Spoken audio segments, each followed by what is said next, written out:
Darah perjanjian mengikat Sukma। এই মহিলাটির কাছে হঠাৎ করেই খবর আসে যে তার বৃদ্ধ বাবা মা গুরুতর অসুস্থ। খবরটি শোনার পর সে তার সন্তানদেরকে নিয়ে বহু বছর পর ফিরে যায় তাদের পুরনো বাড়িতে বাবা মাকে দেখার জন্য। কিন্তু সবকিছু কেমন যেন পাল্টে গেছে। বাবা মায়ের ফ্যাকাশে মুখ, মলিন চেহারা আর হঠাৎ করে অদ্ভুত হাসি পদে পদে সবকিছু ভয় পাইয়ে দেয়। আবার হঠাৎ করে মাঝরাতে তারা কোথায় যেন চলে যায়। কি হচ্ছে এসব? তারা কি আদৌ মানুষ? ধীরে ধীরে তারা বুঝতে পারে তাদেরকে এখানে আনা হয়েছিল শয়তানের বলির জন্য। হিংসা, প্রতিশোধ, তারপর কালো জাদু কিভাবে মানুষকে কাফের বানিয়ে দেয় তাই এখানে দেখানো হয়েছে। এক্সপ্লেইন করতে যাচ্ছি ইন্দোনেশিয়ান হরর প্রেতালাপ প্রেজেন্স কাফের গারবাং সুকমা।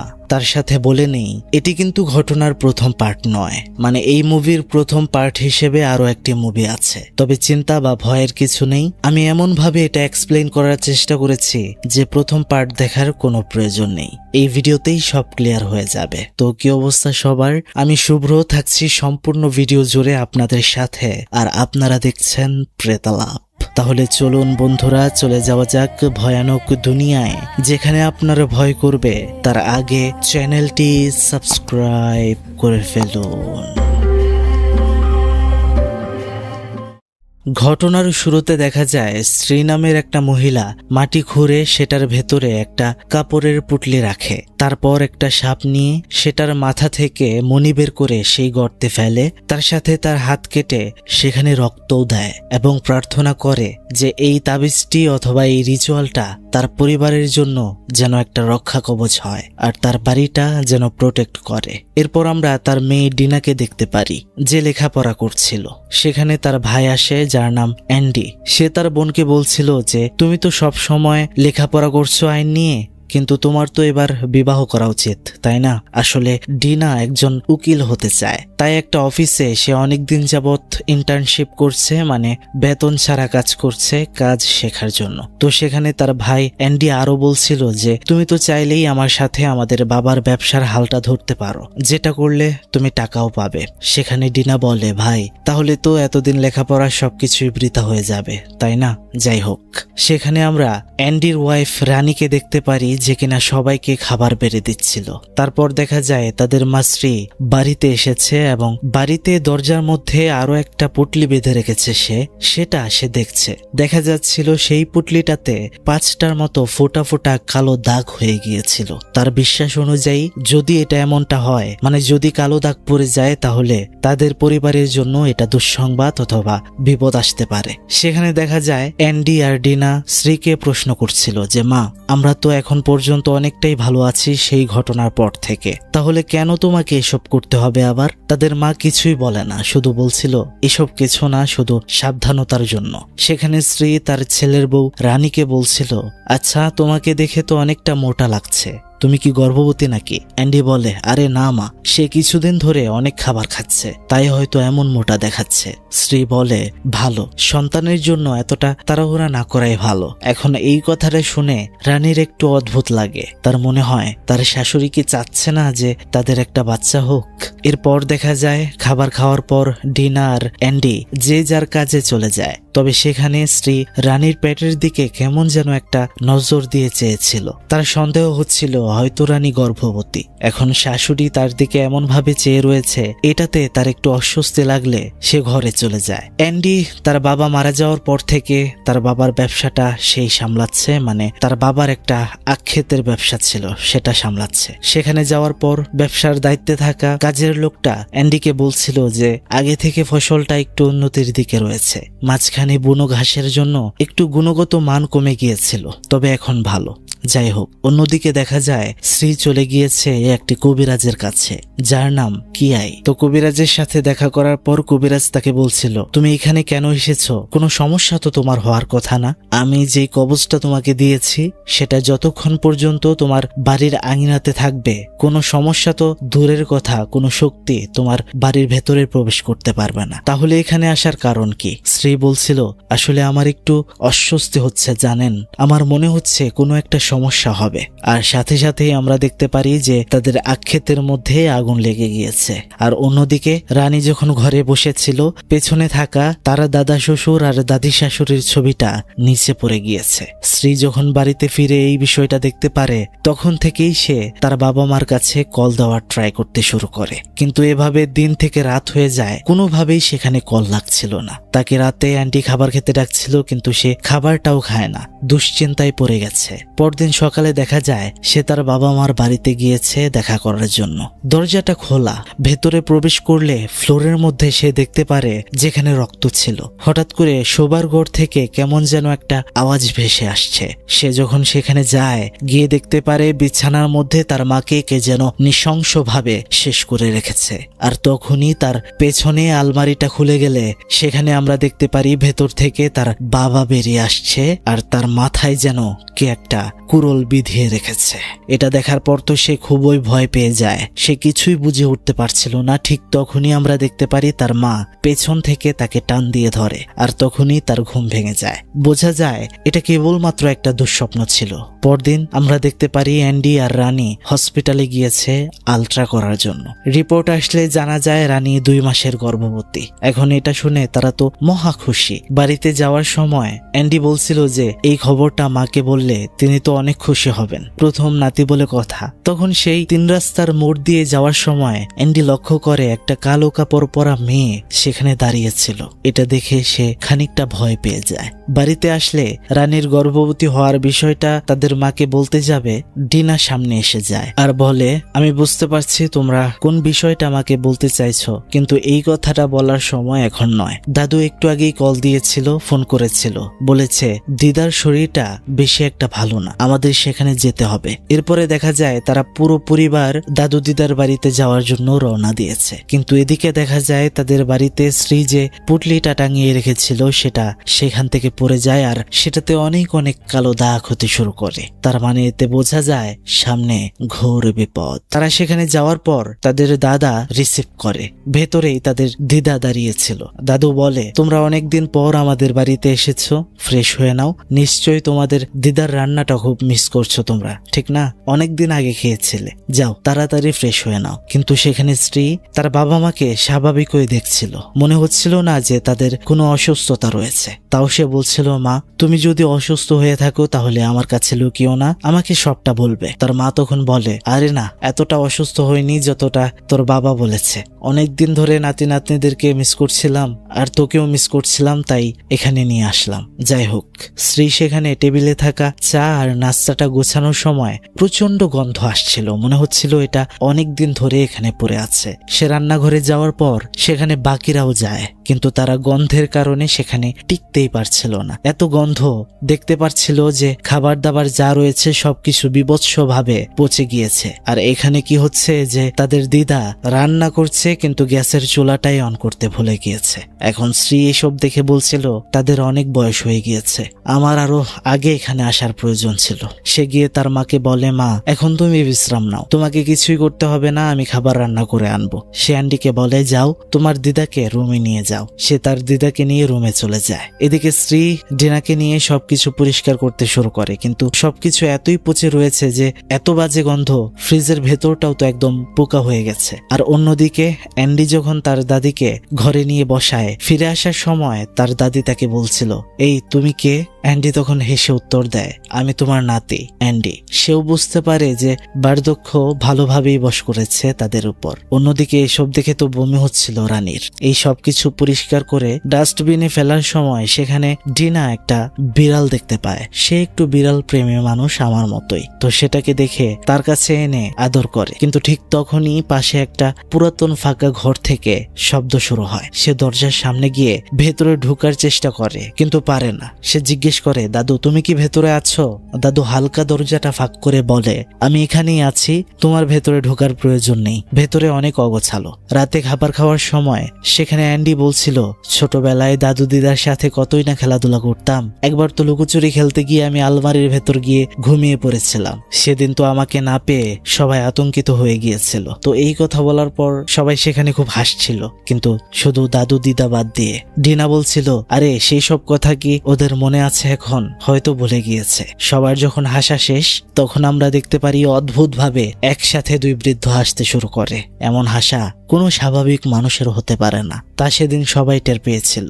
ঘুমানোর আগে স্ত্রী ডিনাকে বলছিল, ডিনা, আমি চাই তোমার দাদু আর দিদাকে আমাদের সাথে আমাদের বাড়িতে নিয়ে যেতে। তাদেরকে দেখার জন্য সব সময় কারো না কারো দরকার। ডিনা বলে, তাহলে তো ভালোই হয় মা, আমাদের চোখের সামনে থাকবে সব সময়। এরপর দেখা যায় তাদের দাদু আর দিদা যখন ঘুমাচ্ছিল হঠাৎ করেই তাদের বডি শূন্য একদমই ভেসে ওঠে। এদিকে জলতেষ্টার কারণে রানীর ঘুম ভেঙে যায়। সে জল আনার জন্য রান্নাঘরে গেলে দেখতে পারে দিদা কোথায় যেন চলে যাচ্ছে। সে পেছন পেছন যায় কিন্তু কোনো কথা শোনে না। দিদা বাড়ি থেকে বের হয়ে যায়। তখনই পেছন থেকে তাদের দাদু তাকে ধরে ফেলে আর বলে, তুমি এত রাতে কি করছো?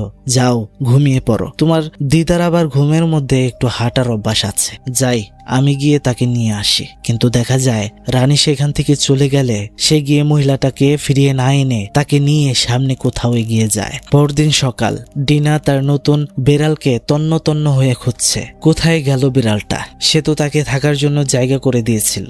ডিনা খুবই মন খারাপ করে। এদিকে স্ত্রী বাথরুমে গেলে সেখানে একটা রক্তমাখা পিরিয়ডের প্যাড পায়। তো এই বিষয়টা সে ডিনাকে জিজ্ঞেস করে যে, তোমার কি পিরিয়ড চলছে? ডিনা বলে, কই না তো। স্ত্রী তখন হেসে বলে, ও তাহলে হয়তো রানীর হবে, কিন্তু আমরা তো জানি রানী 2 মাসের গর্ভবতী, এটা হওয়া সম্ভব না। ডিনাও এটা জানে, তাহলে এখানে এটা কিভাবে এলো? তো তারপর দেখা যায় স্ত্রীর বাবা একটা কুড়োল নিয়ে বাড়ি থেকে বের হচ্ছে। স্ত্রী তো জিজ্ঞেস করে যে, বাবা তুমি কোথায় যাচ্ছ? তিনি উত্তর দেয়, যাচ্ছি বনের মধ্যে কিছু কাঠ কাটতে হবে। এটা বলে সামনে এগিয়ে যায়। এদিকে রানী কিছুটা বোর হচ্ছিল। অ্যান্ডি তাকে নিয়ে আশপাশটা ঘোরানোর জন্য বের হয়। ডিনা বিড়ালকে খোঁজার সময় দেখতে পারে তার দাদু কুড়োল নিয়ে কোথাও একটা যাচ্ছে। তখন সেও পেছন পেছন যেতে শুরু করে, পেছন থেকে ডাকতে শুরু করে। কিন্তু কি আশ্চর্য বিষয়, তার দাদু কোনো রেসপন্সই করছিল না, শুধু সামনের দিকে এগিয়ে যাচ্ছিল। একটা সময় বনের ভেতরে ঢোকার পর সে হোঁচট খেয়ে পড়ে যায়, আর ওঠার পর তার দাদুকে সে আর পাচ্ছিল না। অ্যান্ডি তো রানীকে নিয়ে ঘুরছিল। ঘুরতে ঘুরতে একটা লেকের ধারে গিয়ে বসে। এখানে রানী অ্যান্ডিকে জিজ্ঞেস করে, আচ্ছা আমি তোমাদের পরিবারের সম্পর্কে কখনো তোমাকে কিছুই জিজ্ঞেস করিনি, তবে তুমি একদিন বলেছিলে যে তোমার বাবা কালো জাদুর কারণে মারা গিয়েছে। আমি সবটুকুই জানতে চাই। অ্যান্ডি তখন বলে, অবশ্যই, তুমি সবকিছু জানার অধিকার রাখো। আমার স্ত্রী হিসাবে সবকিছু বলা এটা আমার দায়িত্ব, কিন্তু তুমি আমাকে কথা দাও এসব কিছু জানার পরে আমার পরিবারের প্রতি আর আমার প্রতি তোমার দৃষ্টিভঙ্গি যেন কখনো না পাল্টে যায়। আমার প্রতি তোমার ভালোবাসা যেন একই রকম থাকে। রানী তখন অভয় দিলে সে বলতে শুরু করে অতীতের ঘটনা, যা এই ঘটনা বুঝতে হলে জানা জরুরি। অ্যান্ডি বলে, আমার মা শ্রী তার বিয়ের আগে তার ঘনিষ্ঠ 2 জন বন্ধু ছিল। একজন হচ্ছে লায়লা, আরেকজন হচ্ছে হারমান। হারমান লোকটি পরবর্তীতে আমার বাবা হয়। মানে হারমানকে আমার মা অনেক পছন্দ করতো মনে মনে, কিন্তু আমার বাবা বেছে নিয়েছিল লায়লাকে। লায়লাও বাবাকে অনেক ভালোবাসতো, যেটা আমার মা শ্রী মানতেই পারছিল না যে হারমান তাকে বাদ দিয়ে লায়লাকে বিয়ে করতে পারে। জিনিসটা মা সহ্যই করতে পারছিল না। না পেরে আমার মা কালো জাদুর পথ বেছে নিয়েছিল। সে একটা কবিরাজের কাছে গিয়েছিল যার নাম জারো, আর কালো জাদুর মাধ্যমে তিনি হারমানকে লায়লার থেকে জিতে নিয়েছিলেন আমার বাবা হিসেবে। কিন্তু জানা যায় লায়লা অনেক আগেই হারমানের সাথে থাকার কারণে প্রেগনেন্ট হয়ে গিয়েছিল। সে আমার মায়ের কাছে মিনতি করছিল যেন আমার মা এমনটা না করে, হারমানকে তার থেকে ছিনিয়ে না নেয়, কিন্তু মা এটা শোনেনি। তখন গ্রামবাসীরা এক সময় লায়লাকে গ্রাম থেকে বিতাড়িত করেছিল বিয়ে না করে গর্ভবতী হওয়ার কারণে। তারপর কেটে যায় টানা 20টি বছর, আর লায়লা আবারও ফিরে আসে কালো জাদুর অভিশাপ নিয়ে। চলে আসে বদলা নিতে আর পুরাতন হিসাব নিকাশ করার জন্য। সে কালো জাদুর মাধ্যমে আমার বাবাকে মেরে ফেলে প্রথমেই। আমি সহ আমার বোন, আমার মা সবাইকে মেরেই ফেলতে যাচ্ছিল, কিন্তু শেষে আমরা বেঁচে গিয়েছিলাম। তারপর তার স্ত্রী রানী তাকে জিজ্ঞেস করে, তারপর কি হলো লায়লার? কিভাবে বেঁচেছিলে তোমরা? অ্যান্ডি বলে, লায়লা আর হানুম তারা মারা গিয়েছিল। আমরা নিজেরা বাঁচতে আমি নিজে তাদের শরীরে আগুন জ্বালিয়ে দিয়েছিলাম, আর হানুম আর লায়লাকে মেরে ফেলেছি। তখন রানী বলে, হানুমটা আসলে কে? তখন অ্যান্ডি বলে যে আসলে বিয়ের আগে আমি একটা মেয়ের সাথে সম্পর্কে জড়িয়েছিলাম, তার নাম ছিল হানুম, কিন্তু জানতাম না সে ছিল বিশ্বাসঘাতক, আর তার সবচেয়ে বড় পরিচয় ছিল সে লায়লার মেয়ে, মানে আমার সৎ বোন। সে শুধু আমার মনের সাথে খেলা করে আমাদের বাড়িতে ঢুকেছিল আমাদের পরিবার ধ্বংস করার জন্য, কিন্তু আমি তা হতে দেইনি। আর এরপর তো নতুন জীবনেই শুরু করি তোমার সাথে। এখন বন্ধুরা, অ্যান্ডি রানীকে এখানে যে কাহিনীটা বলল এটাই কিন্তু এই ঘটনার প্রথম পার্টে দেখানো হয়েছিল, যেটা আবার সংক্ষিপ্তভাবে সুন্দর করে এই মুভিতেই ক্লিয়ার করে দেওয়া হয়েছে। কিন্তু এখন সেখানে যে বিষয়টা ঘটে সেটা হচ্ছে, সেখান থেকে ফিরে আসার সময় দূরে পাহাড়ে হাইকিং করা কিছু লোকদের সাথে হানুমকেও দেখতে পারছিল অ্যান্ডি, কিন্তু সেখানে তেমন কাউকেই দেখতে পারছিল না রানী। মনে মনে অ্যান্ডির খুবই ভয় হচ্ছিল। যাই হোক, এদিকে আমরা দেখতে পারি ডিনা তার দাদুকে খুঁজতে খুঁজতে জঙ্গলের এমন গহীনে চলে যায় যেখানে গিয়ে সে দেখতে পারে তার দাদুর শরীরে কোনো কাপড় ছিল না, এবং সে একটি কুড়োল দিয়ে সেখানে থাকা একটা প্রাণীকে কুপিয়ে কুপিয়ে শেষ করছিল। এখন এটা দেখার পর তো সে খুবই ভয় পেয়ে যায় আর একটু শব্দ করে ফেলে। ডিনা বুঝতে পারে যে এখানে থাকাটা ঠিক হবে না, সে দৌড়ে চলে আসে, তবে তাকে দেখে ফেলে তার দাদু। এদিকে স্ত্রী রান্নাঘরের দিক দিয়ে যাওয়ার সময় হঠাৎ করে সে শুনতে পারে তার মা কিছু একটা রান্না করছে আর ফিসফিস করছে, কি যেন একটা বলছে। কথাটা এমন ছিল যে পূর্ণিমার চাঁদের নিচে মৃত আত্মা জেগে উঠবে, পূর্ণিমার চাঁদের নিচে মৃত আত্মা জেগে উঠবে। এমন কথা শুনে সে সেখানে এগিয়ে গেলে সাথে সাথে সেখানে উপস্থিত হয় ডিনা, মানে সে জঙ্গল থেকে মাত্র ফিরল। ঠিক তখনই দিদা পাত্র থেকে ডিনার পছন্দের বিড়ালটা বের করে, যেটা সম্পূর্ণ মেরে ছিলে ফেলা হয়েছিল। আর সেই বৃদ্ধা মহিলাটি বলছিল এটা নাকি সে সবার জন্য রান্না করার জন্য মেরেছে। কি বিশ্রী বিষয়! স্ত্রী যখন তার বৃদ্ধা মাকে গোসল দিচ্ছিল, পিঠের মধ্যে সে দেখতে পাচ্ছিল অনেক অনেক ঘায়ের দাগ, যা অনেক অদ্ভুত লাগছিল। এরপর তো আমরা দেখতে পারি ডিনা তার শখের বিড়ালের দেহটা কবর দেয়, আর সাথে সাথেই পেছনে চেয়ে দেখতে পারে তার দাদু সেই জঙ্গল থেকে ব্যাগে করে কিছু একটা নিয়ে সেই পরিত্যক্ত ঘরটাতে ঢুকছে। সে তখন সেই ঘরের সামনে যেতেই ভেতর থেকে তার দাদু বের হয়ে আসে, আর তার সাথে এমন ব্যবহার করে যে সে যেন তার পেছনে ডিনাকে যেতে দেখেইনি। রাতে ডিনা তার মাকে বলছিল, মা, দাদু দিদার আচরণ তোমার কি একবারের জন্য অস্বস্তি লাগে না?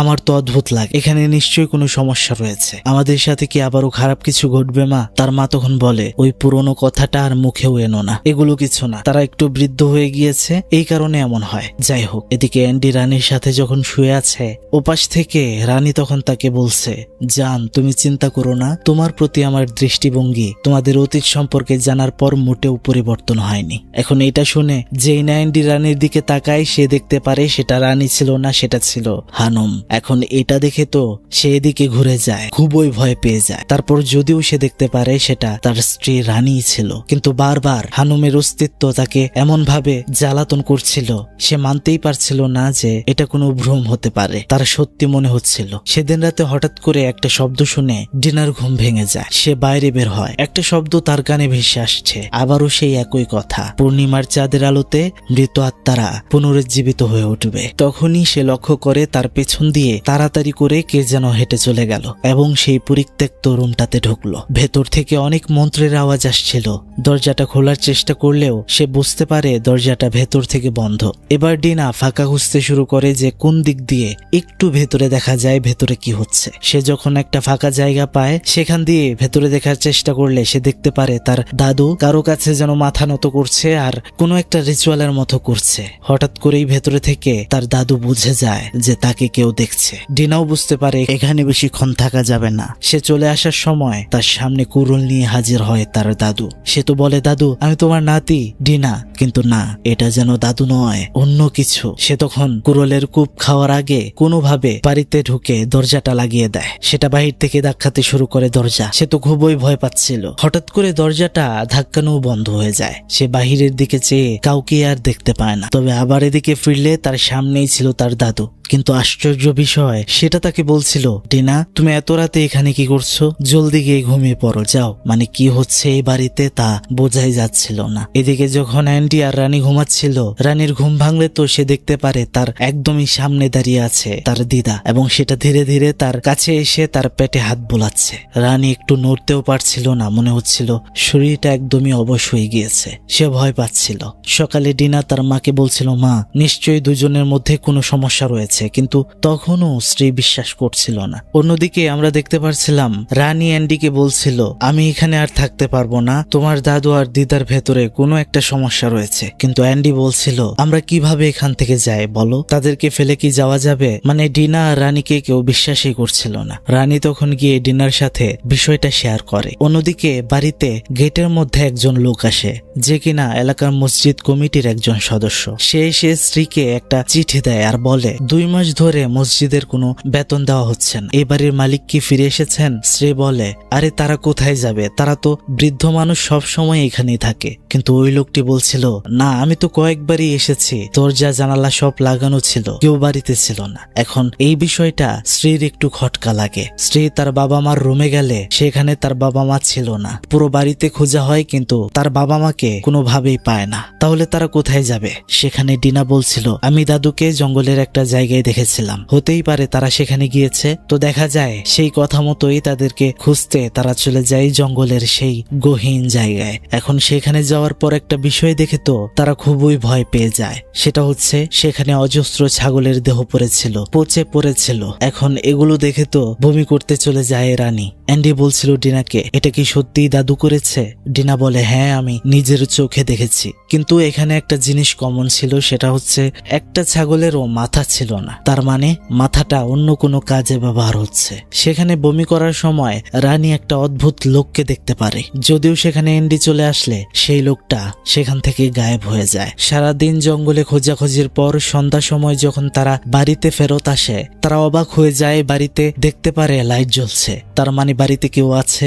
ভেতরে প্রবেশ করার পর দেখতে পারে দাদু দিদা দুজন মিলে কাপল ডান্স করছে। মানে কি বলবো, সবাইকে টেনশন দিয়ে এখন এই অবস্থা। তারা নিজেরাই অবাক হয়ে যায়। অবশ্য তাদের পায়ে কাদা লেগেছিল। তাদেরকে পরিষ্কার করার পর অনেক জিজ্ঞেস করা হয় যে তোমরা আসলে কোথায় গিয়েছিলে, কিন্তু তারা কিছুই বলে না। সেখানে দিদা রানীকে ধরে বলছিল, রানী তোমার কেমন লাগছে? সারাদিন তোমার উপর দিয়ে তো অনেক ধকল গেছে, তোমার তো এখন এইসব করা উচিত নয়, তোমার তো এখন পেটে বাচ্চা রয়েছে, তাকে নিয়ে ভাবতে হবে। এখন এইসব কথা শুনে স্ত্রী বলে, মা তার পেটে তো বাচ্চা নেই। তার মা বলে, আমি বুঝতে পারি। স্ত্রী তখনই রানীকে জিজ্ঞেস করে, তুমি কি গর্ভবতী? অ্যান্ডি তার মাকে তখন বলে, মা আমি তোমাকে বলতেই যাচ্ছিলাম, কিন্তু সেই সময়টা সঠিক সময় ছিল না। এখন এটা শোনার পর দেখা যায় স্ত্রী অনেকটা রেগে যায়, অনেক বাজে ভাবে রিয়েক্ট করে ফেলে। এর জন্য আমরা দেখতে পাচ্ছিলাম রানী কান্নাকাটি করছিল। অ্যান্ডিও বুঝতে পারছিল না যে প্রথম নাতি হবে, তার মায়ের খুশি হওয়ার কথা, কিন্তু এইরকমটা সে কেন করলো। অ্যান্ডি যখন বাথরুমের মধ্যে মুখ ধুচ্ছিল, হঠাৎ করে সেখানে হানুম তার পেছনে হাজির হয় আর বলে, নিজের সন্তানকে তোমার মা পছন্দ করছে না, খুব কষ্ট হচ্ছে তাই না? কিন্তু এই যন্ত্রণা কিছুই না, এটা বলে সেখানে হাসতে থাকে। যদিও সেখান থেকে সেটা সাথে সাথেই গায়েব হয়ে যায়। বাথরুম থেকে বের হয়ে আসার সময় অ্যান্ডি দেখতে পারে তার দাদু দিদার ঘরের দরজাটা হঠাৎ করে খুলে গেছে। ভেতরে ঢোকার পর জানালা দিয়ে দেখতে পারে যে বাহিরে পরিত্যক্ত সেই ঘরটার ভেতরে আলো জ্বলছে। কৌতূহলবশত সে চলে যায় সেখানে। দরজাটা বন্ধ থাকায় কাঠের ফাঁক দিয়ে ভেতরে দেখার চেষ্টা করে, আর তখন সে দেখতে পারে তার দাদু দিদা দুজনেই কাউকে যেন পূজা করছে রিচুয়ালের মতো। আর চোখের পলক ফেলতেই দেখতে পারে তারা যেসব ছাগল সেই জঙ্গলের মধ্যে মেরেছিল সেসব ছাগলের মাংস খাচ্ছিল। হঠাৎ করে তার একটু শব্দ হয়ে যায় সেখানে, কোনো মতে সে সেখান থেকে কেটে পড়ে। এদিকে স্ত্রী ঘুম থেকে ওঠার পর বাইরে বের হওয়ার সময় তাকে কেউ পেছন থেকে জড়িয়ে ধরে, আর সেটা আর কেউ ছিল না, সেটা ছিল তার মৃত হাজব্যান্ড হারমান। সেটা বারবার তাকে বলছিল, এই সব কিছু তোমার জন্য হচ্ছে, তোমার দোষ, তোমাকে এর পরিণামের মুখোমুখি হতেই হবে। সে তখন খুবই ভয় পাচ্ছিল। তার পাশে শুয়ে থাকা তার মেয়ে ডিনাকে সে ডাক দিচ্ছিল, কিন্তু সেটা তার কাছে উঠে বসে। তবে সেটা ডিনা ছিল না, সেটা ছিল তারই আরেক বান্ধবী লায়লা, যেও মৃত। এখন এইসব দেখে তো সে খুবই ভয় পেয়ে যায়। সকালবেলা ডিনা যখন ঘুম থেকে ওঠার পর সে টেবিলের উপরে একটা চিঠি পায়, যেখানে লেখা ছিল, ডিনা আমার একটা গুরুত্বপূর্ণ কাজ আছে, তা করার জন্য আমি বাইরে যাচ্ছি, অ্যান্ডির গাড়িটা নিয়ে যাচ্ছি। আমরা দেখতে পারি স্ত্রী কোথাও যাচ্ছে আর তার নাক দিয়ে রক্ত পড়া শুরু হয়েছে। এদিকে ডিনা, অ্যান্ডি আর রানী একসাথে বসে এই সব কথাবার্তাই বলছিল, যেখানে রানী বলছিল, আমি জঙ্গলের মধ্যে একটা অদ্ভুত পোশাক পরা ব্যক্তিকে দেখতে পেয়েছি। ডিনা বলে, কেমন পোশাক। এখন সেই বর্ণনা শোনার পরে ডিনা বুঝতে পারে এটা হচ্ছে জারো কবিরাজ। রানী বলে, আমাদের মা স্ত্রী যে কবিরাজকে দিয়ে প্রথমে কালো জাদু করেছিলেন, এটাই কি সেটা? ডিনা বলে হ্যাঁ। তখন রানী বলে, কিন্তু আমি তো শুনেছি সে মারা গিয়েছে। ডিনা সেখানে বলে, সে মারা গেলেও লাইলা শয়তানের কাছে চুক্তি করে তাকে আবারও জীবিত করেছিল আমাদের ক্ষতি করার জন্য। অ্যান্ডি বলে, আমি মাঝে মাঝেই হানুমের আত্মাকে দেখতে পারি। মানে বন্ধুরা, তারা তো জানে হানুম আর লাইলা আগুনে পুড়ে মারা গিয়েছিল, এই কারণে তারা আত্মার কথাটাই বলছে। আর তখনই তাদের দিদা সেখানে চলে আসে আর বলে, তোমরা ঘরে আসো, তোমাদের জন্য স্পেশাল খাবার বানিয়েছে। আর সেখানে যাওয়ার পরে তারা খাবার খাচ্ছিল মন না চাইতেও। এদিকে আমরা দেখতে পারি স্ত্রী চলে গিয়েছে সেই কিয়াই কবিরাজের বাড়িতে। আমরা যে ঘটনার শুরুতে যে কবিরাজকে দেখতে পেয়েছিলাম তার বাড়িতে, যেটা স্ত্রীকে তার বাড়ি বদ্ধ করার জন্য তদবির দিয়েছিল। আর এই কবিরাজ স্ত্রীর সব বিষয় জানে। সেখানে স্ত্রী কবিরাজকে বলছিল যে আমার পুত্রবধূ 2 মাসের গর্ভবতী হয়ে গিয়েছে, এটা আমি কিভাবে প্রতিরোধ করব, আমার কি করা উচিত? কবিরাজ বলছিল, এটা অত সহজ নয়। যারা শয়তানের কাজ করে শয়তান থেকে একবার মুখ ফিরিয়ে নেয়, শয়তান তাদেরকে নৃশংসভাবে অপছন্দ করে। স্ত্রী বলে, আমি জানি, কিন্তু আমার দোষের শাস্তি আমি নিজে পেতে চাই। আমার পরিবারের অন্য কেউ যেন আর এটার ভুক্তভোগী না হয়। কবিরাজ বলে, তোমার সমস্যাটা কেন হচ্ছে? তুমি কি বাড়ি থেকে বের হয়ে গিয়েছো? স্ত্রী বলে, হ্যাঁ, আসলে আমার বাবা মা অসুস্থ ছিল, তাই সেখানে আসতে হয়েছে। কবিরাজ বলে, তুমি বুঝতে পারোনি এটা ছিল শয়তানের ধোঁকা, তারা তোমার বাবা মা নয়। তখন কবিরাজ একটা আয়নার মধ্যে পানি দিয়ে মন্ত্র পড়তে শুরু করে, কিছু একটা করার চেষ্টা করে যে কোনোভাবে স্ত্রীকে সাহায্য করা যায় কিনা। কিন্তু তখনই সেখানে আয়নার মধ্যে কবিরাজ জারোর আত্মা চলে আসে আর সেটা বলতে শুরু করে স্ত্রীকে, তোমার পরিণাম ভোগ করার সময় এসে গিয়েছে। আর তখনই দেখা যায় আয়নাটা সেখানেই ফেটে যায় আর কবিরাজের মুখের ভেতরে সবগুলো কাচের টুকরো ঢুকে যায়। আবার দেখা যায় স্ত্রীর ভেতর থেকেও রক্ত বের হচ্ছিল। কবিরাজ মারা যাওয়ার আগে তাকে শুধু কাপড়ে একটা পুটলি দেয়, সাথে রাখার জন্য বিপদে কাজে দিবে। এদিকে আমরা দেখতে পাচ্ছিলাম অ্যান্ডি চলে যায় সেই পরিত্যক্ত ঘরটাতে, কি আছে সেখানে তা দেখার জন্য। ডিনা চলে যায় তার দাদু দিদার ঘরে ভালো করে দেখতে, চেক করার জন্য। আর রানীকে বলে যায় যে তুমি এখানেই থাকো, যদি কোনো সমস্যা হয় তাহলে শুধু একটা চিৎকার করো, তখনই চলে আসবো আমরা। তখন আমরা দেখতে পাচ্ছিলাম অ্যান্ডি সেই পরিত্যক্ত ঘরটাতে প্রবেশ করতে পারে তালা ভেঙে। আর ডিনা তার দাদু দিদার ঘরে প্রবেশ করে খাটের নিচে তার দাদির গলার একটা হার পায়। আর অন্যদিকে দেখা যায় রানীকে দাদু আর দিদা তাদের সামনে নিয়ে বসায়। আর তখন হঠাৎ করে রানী দেখতে পারে তাদের শরীর থেকে রক্ত ঝরছে। দাদুর মাথার মধ্যে ইয়া বড় একটা কুড়োল ঢোকানো, আর দিদার মাথাটা তো বডি থেকে একদমই আলাদা হয়ে পড়ে যায় তার সামনেই। এখন এই অবস্থায় সে খুবই ভয় পেয়ে যায়, কি করবে বুঝতেই পারছিল না, এত ভয় পাচ্ছিল। ঠিক তখনই আমরা দেখতে পারি হানুম পেছন থেকে এসে রানীকে অজ্ঞান করে দেয়। তার মানে সে এখনো বেঁচে আছে, সে পুরো মারা যায়নি, তবে তার চেহারায় পড়ে যাওয়ার ছাপটা এখনো রয়ে গিয়েছে। এদিকে আমরা দেখতে পারি সেই পরিত্যক্ত ঘরের মধ্যে খুবই বিশ্রী গন্ধ ছিল। আর সেই গন্ধটা কোথা থেকে আসছে তা খুঁজতে খুঁজতে অ্যান্ডি তার দাদু আর দিদার আসল দেহকে দেখতে পারে। মানে তারা সেখানে মরে পড়েছিল, জঘন্যভাবে কেউ তাদেরকে মেরে ফেলেছে। এখন এটা দেখে সে খুবই ভয় পেয়ে যায়। অন্যদিকে ডিনা তার দাদু দিদার ঘরে ক্যালেন্ডারের মধ্যে 30 তারিখে একটা দাগ দেখতে পায়, যেখানে লেখা ছিল গারবেং সুকমা। অর্থটা এমন যে আত্মাদের দরজার মতো এমন কিছু একটা। তো সেখানে তারিখটা ছিল আজকেই, আর আজকেই হচ্ছে পূর্ণিমার রাত। সে বুঝতে পারে হয়তো আজকে কিছু একটা ঘটবে। এবার দেখা যায় তাকেও সেখানে অজ্ঞান করে ফেলা হয়। সেই পরিত্যক্ত ঘরের মধ্যে অ্যান্ডি একটা মলম পায়, যেটা মূলত শরীর পুড়ে যাওয়ার পর শরীরে লাগানো হয়। কিন্তু এটা এখানে কেন? তখনই সেখানে তার সামনে উপস্থিত হয় হানুম, সম্পর্কে তার সৎ বোন আর এমনিতে তার এক্স। তো সে বলছিল যে তুমি কি মনে করেছিলে যে আমি মারা গিয়েছি? আমি বেঁচে আছি প্রিয়, সেলিম আমাকে সাহায্য করেছিল, আমাকে বাঁচিয়েছিল। এখন বন্ধুরা, সেলিম কিন্তু অ্যান্ডির আক্ষেতের কর্মচারী, কিন্তু হানুম সেখানে বলছিল সেলিম তার মা লাইলার বিশেষ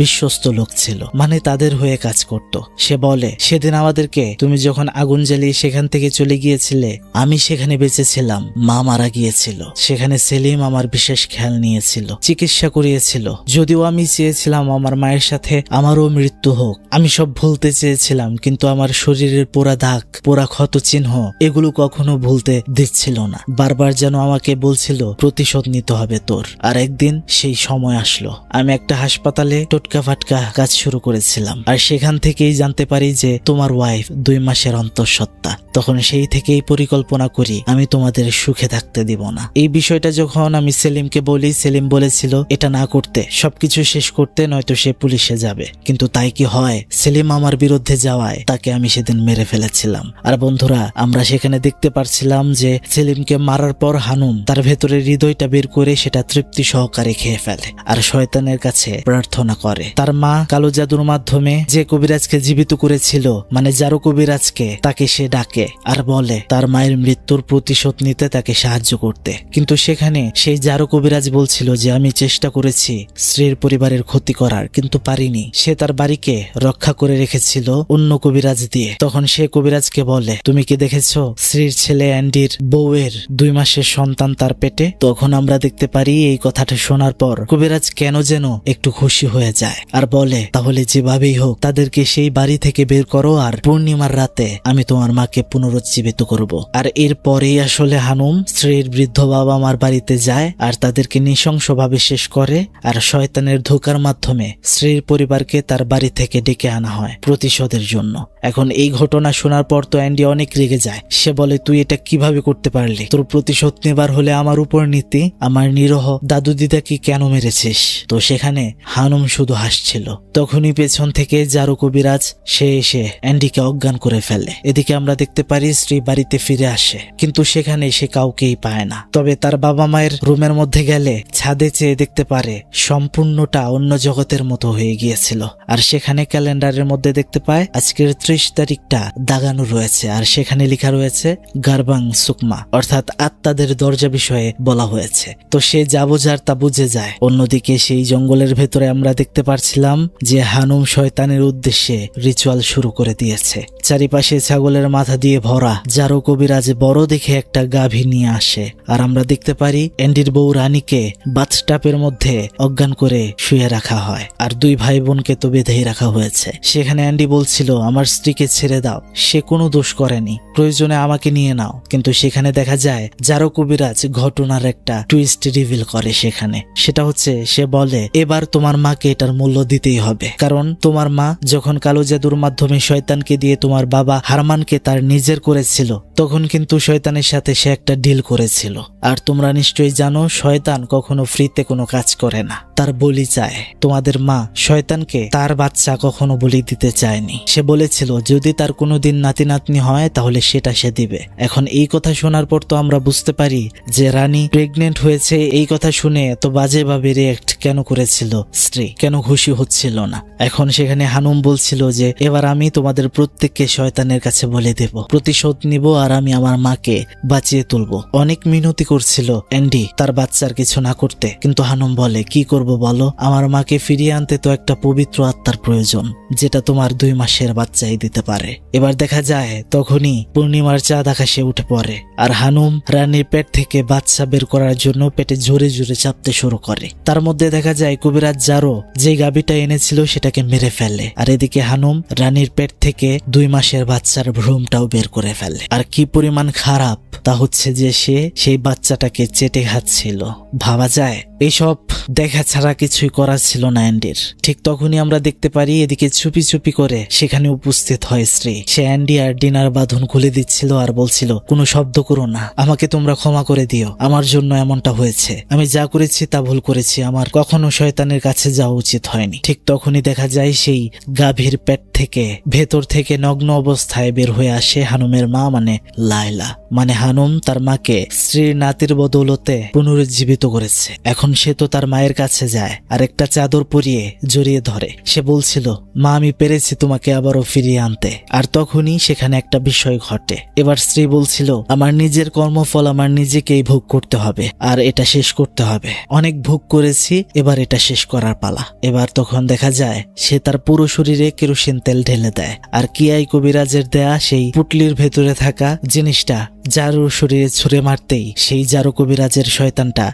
হালকা হয়ে যায়, শক্তি হারিয়ে ফেলে। আর তখনই সে সেই কবিরাজ জারুকে একদমই শেষ করে দেয় ছুরি দিয়ে। এবার দেখা যাচ্ছিল ডিনা তার মাকে আটকানোর চেষ্টা করছিল, বলছিল মা এমন পাগলামি তুমি করো না, তুমি ছাড়া কে আছে আমাদের। কিন্তু লাভ হয় না, সে নিজেই শরীরে আগুন দেয় আর দৌড়ে চলে যায় লায়লার কাছে। সরাসরি লায়লাকে জড়িয়ে ধরে আর শুধু একটা কথাই বলে, সেটা হচ্ছে তোর সাথে ভালো করে নরকে দেখা হবে, এখন চল একসাথে মরি। আর এভাবে তাদের সামনেই দুইজন জ্বলে পুড়ে একদমই শেষ হয়ে যায়। হানুম তো চিৎকার করতে থাকে, এত কষ্ট করে তার মাকে সে বাঁচিয়ে আনলো, আবার তাকে শেষ করে দিয়েছে। সে যখন এবার রানীকে আঘাত করতে যাবে, এবার দেখা যায় অ্যান্ডি এতটাই রেগে যায়, সে একটা পাথর দিয়ে গিয়ে হানুমকে আঘাত করতে করতে একদম বিভৎসভাবে সেখানেই শেষ করে দেয়। আর কোনো রকমে তারা তিনজন সেখান থেকে বাড়িতে ফিরে আসে। আর এভাবেই এই মুভিটির সমাপ্তি ঘটে। শর্ট করে যদি বোঝানোর জন্য কাহিনীটা বলি, সেটা হচ্ছে যে স্ত্রী লায়লা দুজন তারা হারমানকে খুবই ভালোবাসতো, কিন্তু হারমান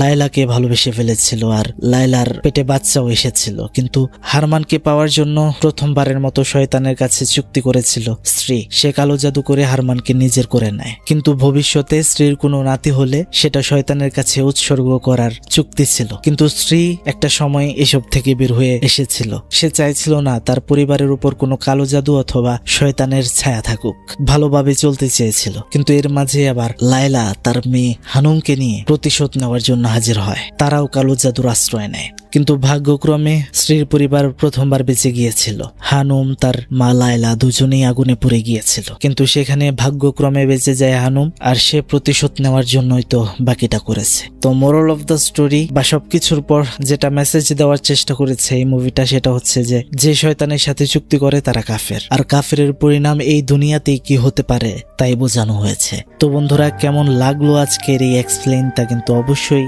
কমেন্ট বক্সে জানাতে একদমই ভুলবেন না। ভালো লাগলে লাইক, কমেন্ট, শেয়ার, সাবস্ক্রাইব বেশি বেশি করবেন, কারণ আপনাদের এক একটা রেসপন্স আমার জন্য এগিয়ে চলার বিশাল শক্তি বলতে পারেন। তো দেখা হচ্ছে পরের ভিডিওতে। ভালো থাকবেন সবাই, ভালো রাখবেন সবাইকে। বিদায় নিচ্ছি, আল্লাহ হাফেজ, আসসালামু আলাইকুম।